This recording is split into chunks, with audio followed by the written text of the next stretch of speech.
The chair of the Pro Life Movement, Patricia Parodi, said she was thrilled with the energy at Grand Battery House. Also addressing the crowd was the movement's patron, Lady Cristina Caruana. I'm delighted to open this conference today, and I hope you will all benefit from it and from the excellent lineup of speakers. Keynote speaker Baroness Nuala alone said there's no obligation on the government of Gibraltar to introduce abortion based on the 2018 Supreme Court judgment in England and Wales. I wouldn't claim to be any sort of an expert on the law of Gibraltar. What I can say is that there's no declaration of incompatibility. Therefore, you can't assume that your law is incompatible either. Right, so that's the first thing. The second thing is there's no obligation to act where the Supreme Court has made a decision. The third thing is that the Gibraltar, as I understand it, is a sovereign state. It is for the people of Gibraltar to decide what they want to happen. Anything else is to the detriment of the democracy of the people of Gibraltar.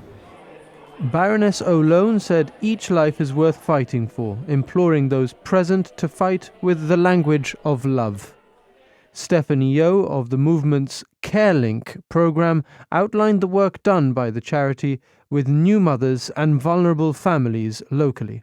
CareLink started before this kind of like really got on a roll, and the monies that are given for CareLink. I mean, if anyone comes up to and says, I want to donate this and I want this to go to the campaign, it goes to the campaign. I want to donate it to CareLink, it goes to CareLink. And obviously all of those are accounted for and looked at, because it is important that people, they want to give in different ways for different reasons, and that we, honour that and respect that. For her part, Irish lawyer Caroline Simons was very critical of the new law that will be put to a vote at the referendum, in particular the provision for a woman to access an abortion on the grounds that continuing with the pregnancy would affect her mental health.